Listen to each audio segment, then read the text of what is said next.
umkhosi omkhulu ohlonishwa amaKristu umhlaba wonke. Ngaphezu kwalokho bazalwana, umkhosi ohlonishwa kakhulu uJesu. Ayibonge Nkosi. Sizofunda incwadi uLuka 23 verse 34.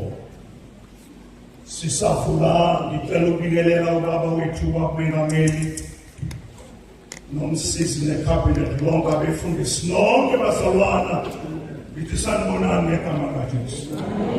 Nonke nothulwenu abangaphandle nani nonke laba phakathi, ngithi sanibonani ngegama lenkosi. Haleluya.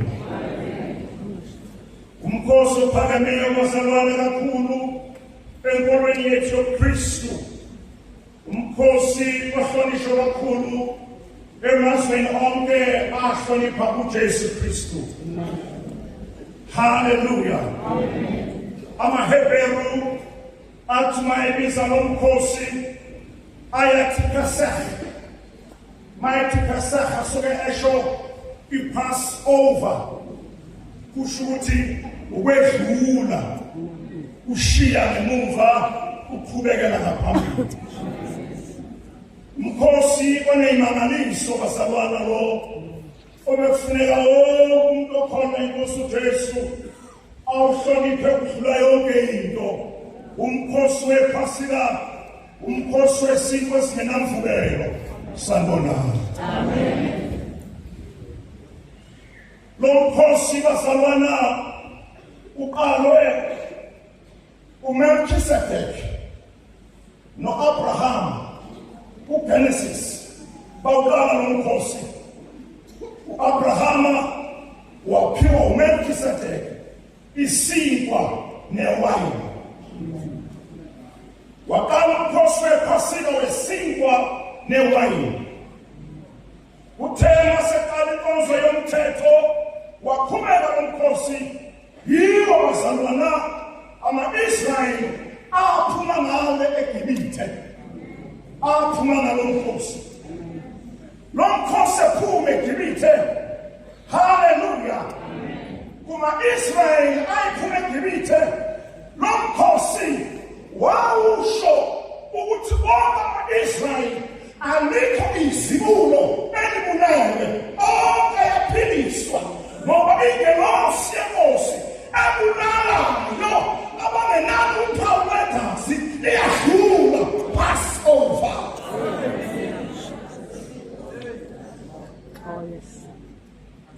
La gospel usabahlatshelelo wathiwa, when I see the blood of Jesus, I will pass over you. When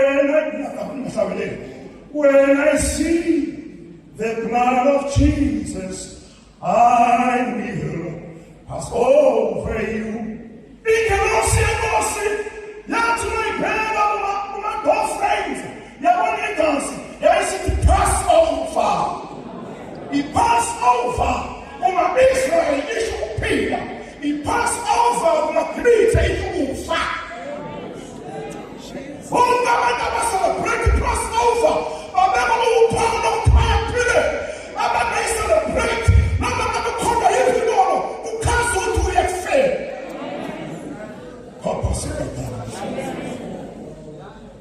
Pesach in Hebrew. Silana bazomasibokene ukuba size lo mkhosi wePhasika, ngoba umkhosi wePhasika basawela kuma-Israyeli. Usho izinto eziwu-2. Mangikhuluma ngama-Israyeli ngikhuluma ngani? Amen. We-Old Testament masikhuluma ngesinto sakwa-Israyeli sisho ibandla elithina namhlanje. Ngobe-Old Testament, ngobe-New Testament masisho leli ibandla elithina namhlanje sikhuluma ngabapostoli aba-12. Sikhuluma ngaleli bandla elithina namhlanje. So yonke into ekhona ukhetha ebandleni ubapostoli usuke ekhuluma kumina nawe. Yonke into ekhona uNkulunkulu u-Israyeli usuke ekhuluma kumina nawe.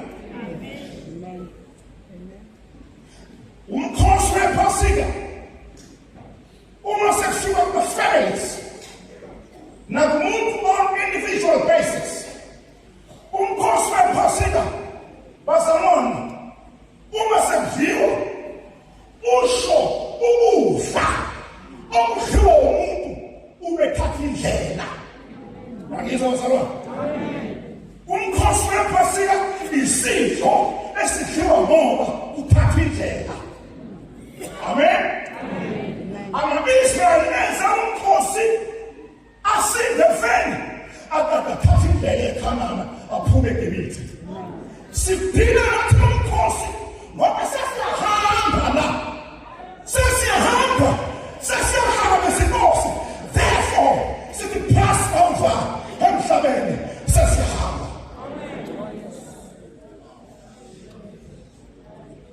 Hallelujah. Bonke bahamba ilapho nje bazalwana uyobona eseketheni singavuma umzalwana otabene noJesu azisidlo ngoba phansi ukuthi akahambi. Isidlo siyohambayo ekhaya. Ma-celebrate umkhosi wePhasika sitshela umhlaba wonke. Hallelujah. Ukuthi thina singabahambayo. Praise the Lord. La ebandleni ke sifocusa emazwini ayisikhombisa. Masifocusa emazwini ayisikhombisa. Amazwi ayisikhombisa bazalwana zikhonkwane zomhlaba ezafaka uNkulunkulu emhlabeni ukuba umhlaba ube ngokwendlela kaNkulunkulu. Niyezwa bazalwana? So ngesikhathi uSathane etshiwo wafika wakhipha sonke wasilahla asaziwe ashona. Wafika uJesu ingonyama yomndeni kaJuda, the hero. Hallelujah. The great man of failure.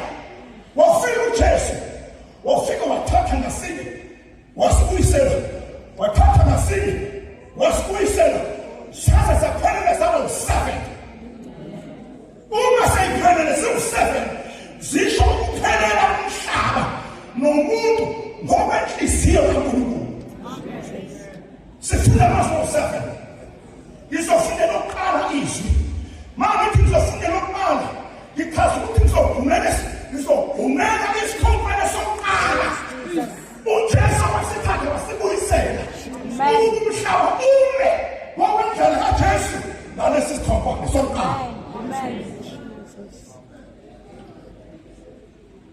Lesi sikhonkwane ngizosikhuluma ngaso kufuneka ngikhulume ngaso mina nilalele. Lesi sikhonkwane kufuneka ukuthi mangikhuluma ngaso bese abantu basihlola ukuthi sishuthaliwe yini wena lesi sikhonkwane ukuze wena ube ngendlela e-right phambi kwenkosi.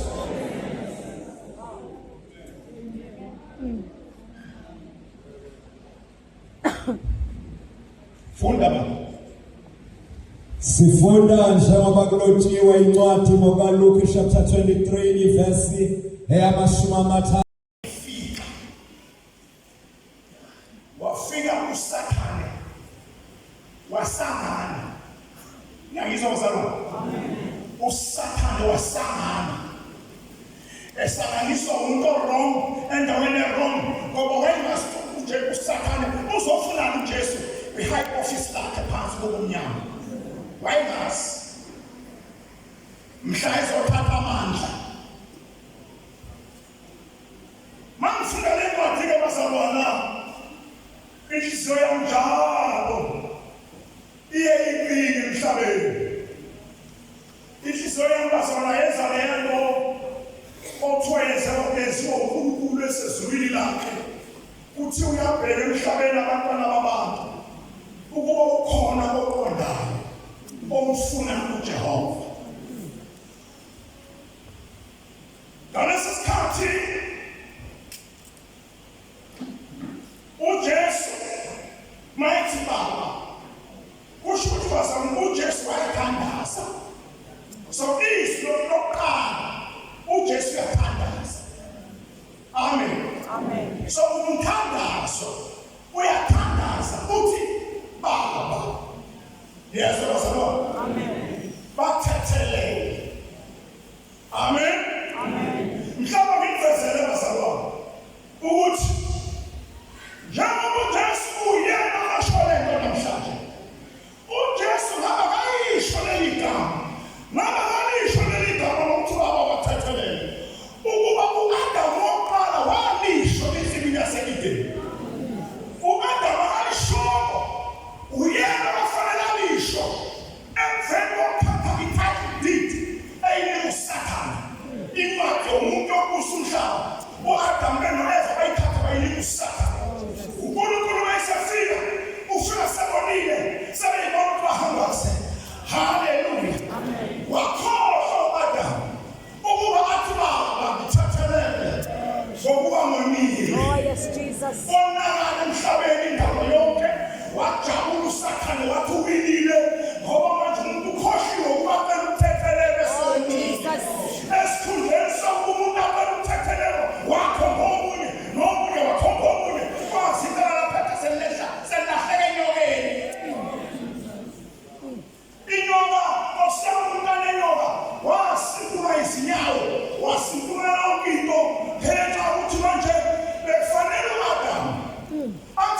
ngingakonile ngithathelele Oh, Jesus. ebese yathathelele u-Adamu wakhona ngoba umuntu mayeseqondo wenyoka uyakhohlwa amazwi afanele uwakhipha Oh, Jesus. ngokuseqondo wenyoka inyoka iyenza i-mindset yomuntu yona umuntu mayeseqondo wenyoka isho phakathi kwebandla libanenkinga ibandla ngoba akasafuni izinto akasazizwa izinto akasekabona izinto unomqondo wenyoka.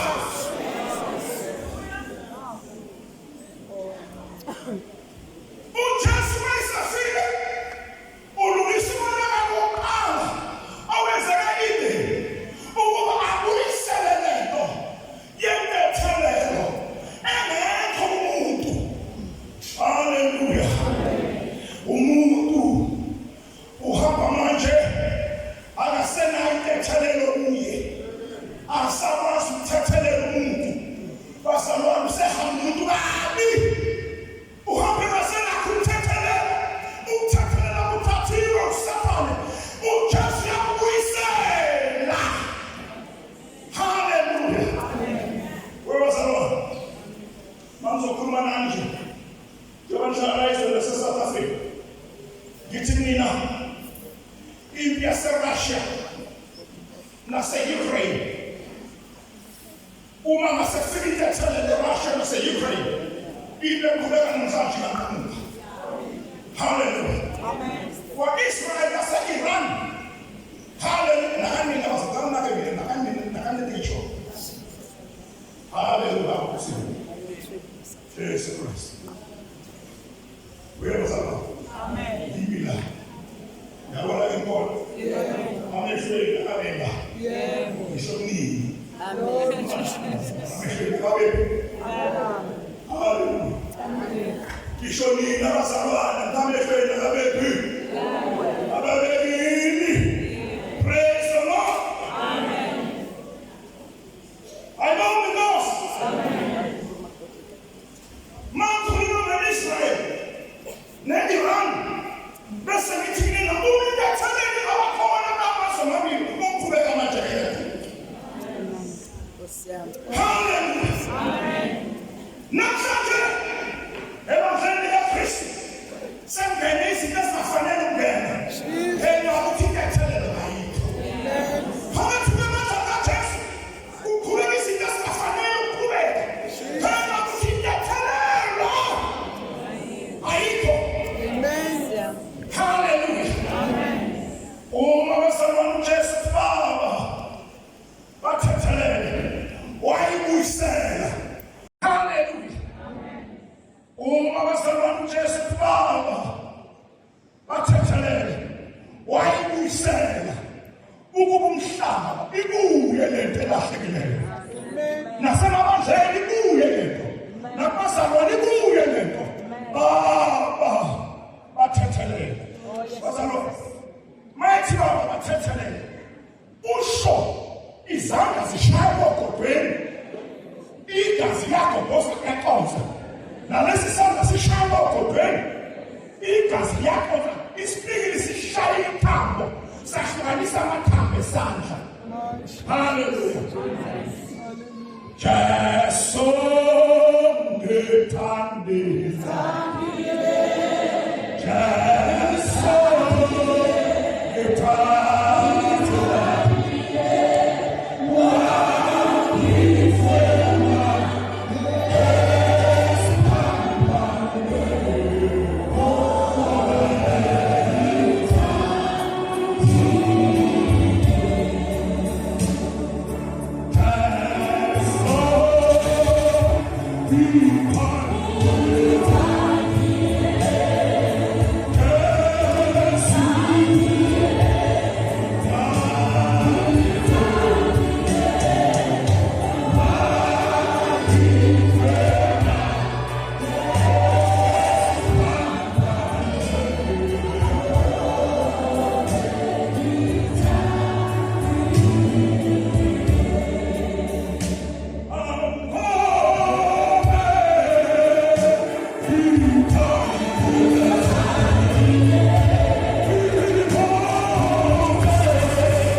Hallelujah. Jesus.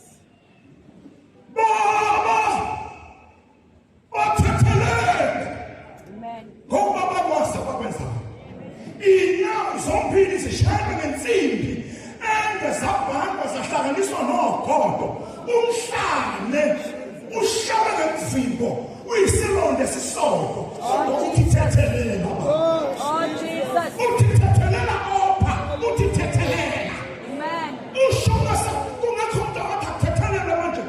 Ushobazalwana. Hallelujah. Oh, yes. Unzima kwababukayo. Unzima nasemzimbeni